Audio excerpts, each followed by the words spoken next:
Bonsoir, bienvenue dans l'invité de la rédaction de l'AGP. L'invité de la rédaction de l'AGP est un entretien qui permet de décortiquer l'actualité en invitant des personnalités dans leurs différents domaines respectifs. Aujourd'hui, nous avons l'honneur de recevoir Madame Marie Somparé-Boireau. Elle est directrice générale de l'ONPA, l'Office national de la promotion de l'artisanat. Madame Boireau, bonsoir. Bonsoir. Alors, avant de rentrer dans le vif du sujet, on va faire un petit rappel de votre parcours.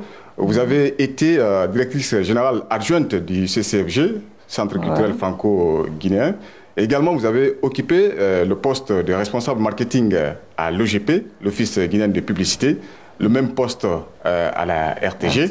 Alors, nous allons parler aujourd'hui de la Journée internationale de l'artisanat. Vous savez, c'est un secteur, on dit le plus souvent, c'est un secteur sous-exploité, un secteur ignoré, un secteur qui est dans sa léthargie. Alors, comme je l'ai dit tout à l'heure, avec cette journée que vous avez célébrée, c'est le 10 juin passé, avec la thématique l'artisanat, un levier du développement économique et puis pilier de la refondation. La première question que je vais vous poser, quelle est la nomenclature qu'on peut faire dans ce secteur? Merci beaucoup et merci de m'offrir cette opportunité pour échanger avec vos téléspectateurs. Comme vous l'avez dit, on a célébré le 10 juin passé la Journée mondiale de l'artisanat.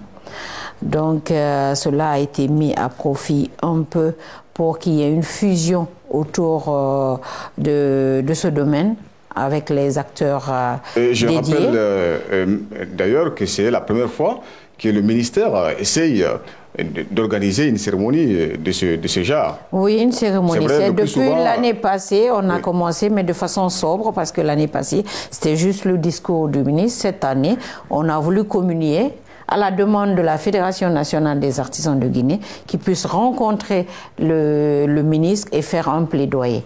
Donc actuellement, avec le nouveau code de l'artisanat, nous sommes à 327 métiers qui sont repartis dans 44 corps de métiers. Donc, avant, nous étions à 78. Maintenant, avec le répertoire, nous sommes retrouvés à récentes parce que le nouveau code a été promulgué l'année passée, en fin d'année. C'est le lieu de saluer aussi les membres du CNT qui ont pris ce projet à bras le corps. C'est vrai que l'artisanat, c'est un secteur qui emploie 20% de la population active. L'autre question que je voudrais vous poser, vous savez, il y a la problématique de financement et puis la cherté des matières premières, le perfectionnement et les débouchés. Ce sont autant des problèmes que les ouvriers, les corps de métier rencontrent. Est-ce que cela a été abordé lors de la célébration de la Journée internationale de l'artisanat? Oui, ils en ont profité avec la prise de parole du président de la FENAC pour justement faire un plaidoyer pour dire au gouvernement qu'il y a certains problèmes auxquels ils sont confrontés, notamment tout ce que vous venez d'énumérer. Et je pense que dans le discours de mon ministre Moussa Moïsila, il a dit qu'il a pris acte et qu'il va remonter à qui de droit, parce que le premier détenteur, promoteur des arts, de la culture et du tourisme dans ce pays, c'est le chef de l'État, le président de la République, le général de corps d'armée, Mamadi Doumbouya. Donc je pense que, en tout cas, c'est tombé dans de bonnes oreilles, parce que dès la sortie de cet événement, mon ministre m'a instruit qu'il est temps maintenant d'aller à la vitesse supérieure, qu'on n'a plus beaucoup de temps. Donc il faut vraiment accélérer tous les processus qui sont en cours dans le but de valoriser un peu le secteur de l'artisanat. Au-delà des discours, comme vous l'avez dit tout à l'heure, il faut aller à la vitesse supérieure. Ça veut dire quoi, madame? Non, il faut déjà accélérer. Vous savez, actuellement, il y a la construction de beaucoup de villages artisanaux. À l'intérieur du pays, nous avons Boké, à Lola et tout. Oui. Donc déjà, c'est accélérer tous ces chantiers et aussi des chantiers, comment dirais-je, juridiques, les textes qu'il faut mettre rapidement à jour, parce que nous avons fait le code, mais aujourd'hui, il faut faire valider tous les textes d'application. Justement, on va revenir sur le texte juridique. Ce que je voudrais savoir par rapport à tous ces aspects que j'ai énumérés, parce que c'est une véritable problématique au niveau de ce secteur. Est-ce qu'il y a eu un travail qui a été fait en amont, c'est-à-dire en allant rencontrer ces différents corps de métier, les artisans, les menuisiers, les maçons. Est-ce qu'il y a eu cette prise de contact pour vraiment diagnostiquer ces aspects que je viens d'énumérer? Oui, bien sûr. Je vous l'ai dit tantôt, on n'assure pas une promotion sans pouvoir bien connaître le produit et sans pouvoir connaître les difficultés dans lesquelles se trouvent ces producteurs-là, qui sont les artisans. Donc, avec la Fédération nationale, tous les corps de métier, parce que et les unions, les associations, tous ces corps étaient représentés ce jour. Ils ont préparé un mémo qu'ils ont donné au ministre dans lequel est répertorié tous les problèmes auxquels ils sont confrontés. Et ce sont ces problèmes auxquels nous allons nous atteler pour essayer de résoudre. Parce qu'il est vrai que tous ces problèmes ne pourront pas être résolus en un clin d'œil. Mais déjà, la dynamique est en cours pour pouvoir résoudre ces problèmes. Et justement, vous parlez de la dynamique. Quelle est la marque que vous imprimez? Quelle est la particularité entre vous et l'ancienne équipe? Bon, moi je suis, c'est récent. C'est juste le ministre qui a changé. Hein. Oui, votre nomination, sinon toute l'équipe est. Récent, hein? Oui, c'est récent, mais j'avoue que c'est juste les ministres qui ont changé. En tout cas, toute l'équipe est encore en place. Donc nous continuons un peu tout le travail que nous avons commencé depuis notre prise de fonction. Nos bureaux sont toujours ouverts pour les artisans et nous échangeons beaucoup avec eux lors des foires et lors des expositions. Et justement sur la question, je ne vais pas vous laisser parce qu'il y a cet aspect qui est aussi très intéressant. Je parle des débouchés. Comment ça se passe? Quelles sont les explications qui ont été données à votre niveau par les artisans avec, Oui, en fait, ce qu'ils ont demandé à l'État, à peu près, c'est d'avoir au moins 20% de la commande publique pour pouvoir les réaliser, c'est assurer leur formation, essayer de faire des renforcements de capacité à chaque fois et surtout trouver des centrales d'achat par rapport aux matières premières. La question suivante, je voudrais savoir qu'est-ce qui est en train d'être fait au niveau de votre département en ce qui concerne nos produits locaux à l'échelle internationale. Vous savez, l'artisanat, c'est un pilier de l'identité culturelle. Bien sûr. Donc, c'est une sorte de branding. Donc, à ce niveau, qu'est-ce qui est en train d'être fait? Bon, nous essayons dans la mesure de nos possibilités à être dans les grands rendez-vous sous-régionaux. Donc, nous faisons partie des artisans dans ces pays-là. Et c'est un peu difficile, même si nous voulons faire la promotion dans les pays, les grandes puissances, parce qu'aujourd'hui nous sommes confrontés à beaucoup de problèmes de visa. Même récemment, nous avons tenté, malheureusement pour 3 artisans, ça n'a pas abouti. Mais nous essayons d'être vraiment au grand rendez-vous.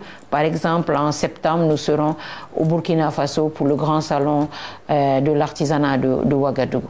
Ah, d'accord. Et on dit le plus souvent qu'il veut aller plus loin, maintenant sa monture. Est-ce que il y a eu c'est-à-dire une sorte d'échange avec les pays limitrophes, les pays de la sous-région, pour juste expérimenter, pour savoir comment ça se passe? Oui. Je prends par exemple la Côte d'Ivoire qui est vraiment très férue dans la chose, dans le domaine. Oui, nous sommes en contact avec nos confrères. Il y a même une confédération qu'on appelle le CODEPA qui se donne pour objectif le développement, justement la promotion de l'artisanat africain. Donc nous sommes tout le temps en rapport. Il y a des rencontres annuelles au cours desquelles on discute un peu de l'artisanat comment dirais-je, africain, l'avenir qui nous est réservé. Et justement, comment il faut faire pour faire une adaptation, parce que nous sommes à l'ère du numérique. Donc, comment se fait ce petit passage, cette transition entre ce secteur et le numérique? Comment ça se passe? En fait, je disais tantôt que le numérique, aujourd'hui, c'est un des grands outils qu'utilisent les artisans. Nous, par exemple, en novembre, lors du Salon international du textile africain, nous avons formé 50 artisans dans la plateforme e-commerce. Parce qu'aujourd'hui, même si tu produis, tu n'arrives pas à écouler ton marché, c'est un autre problème. Donc aujourd'hui, le numérique vraiment favorise les artisans dans la commercialisation de leurs produits. C'est vrai, on en parlait tout à l'heure en off. Ce que je voudrais savoir, c'est la mise en valeur des sites et puis la créativité des actions contemporaines qui sont intégrées au niveau de ce secteur. Oui, justement. Et je le disais tantôt, nous sommes en construction avec les villages artisanaux, parce que déjà, il y a 4 centres d'exposition dans le pays. Qui servent juste à exposer. Par contre, il y a les villages artisanaux qui sont en construction. On en a à Lola, à Kankan, à Boké, à Kindia et à Labé. C'est-à-dire toutes les régions doivent être dotées. Et ce sont des infrastructures qui sont bâties sur des espaces environ de 4 hectares.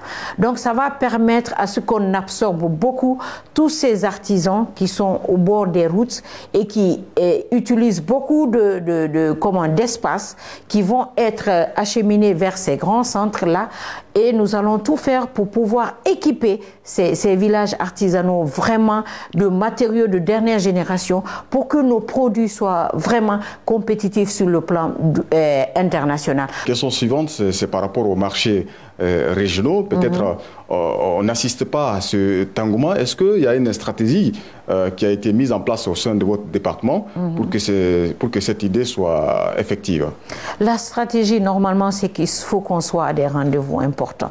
C'est-à-dire que l'idéal serait qu'on parte dans toutes les foires et les expositions, parce que c'est ça aussi la promotion. Mais nous essayons dans le domaine interne, dans le domaine à l'intérieur de la Guinée, nous essayons d'appuyer des opérateurs qui font des foires ou qui font des festivals. On essaie de faire une petite touche d'exposition, ce qui permet aussi de vendre les produits. Là, nous allons aller sur la Mamaya de Kankan, où nous avons fait des stands pour les artisans, pour qu'on puisse, au-delà de l'aspect culturel, de la danse et tout, que les gens puissent voir toute la créativité des artisans, spécifiquement de la Haute-Guinée. Et il en est de même sur, nous allons aller sur Abidjan, au festival de la CEDEAO, où nous allons amener des artisans.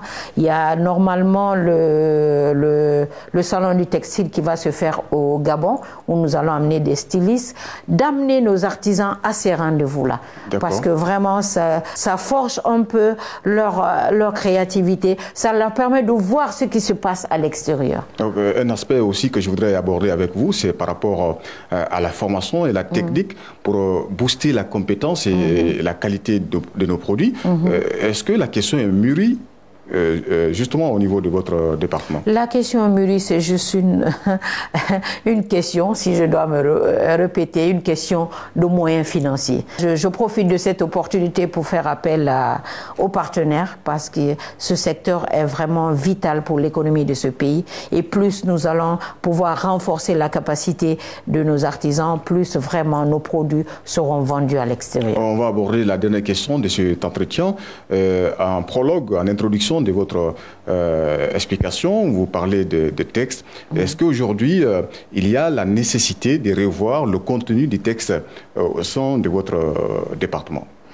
Nous, au sein de l'Office, ça va. Les statuts ont été améliorés avant le décret. Donc, ça, c'est pas un problème. Par contre, nous sommes en train de préparer un atelier justement pour travailler sur les textes d'application du Code de l'artisanat. Il y a beaucoup de choses qui sont prévues dans le Code, mais il faut des textes d'application pour que demain, les artisans ne soient pas piratés et qu'on puisse faire face à la contrefaçon. L'artisanat, facteur de stabilité et d'équilibre social. On était avec Madame Marie Somparé-Boireau. Elle est directrice générale de l'ONPA, l'Office national de la promotion d'artisanat. Madame Marie Somparé, encore une fois, merci de nous avoir accepté cette invitation. Merci, c'est à moi de vous remercier pour cette opportunité de communiquer sur l'ONPA. Chers téléspectateurs et internautes, encore une fois, merci de nous avoir suivis. Vous pouvez nous retrouver sur les différentes plateformes digitales, Facebook, Instagram, X, Twitter. Encore une fois, au revoir. Merci.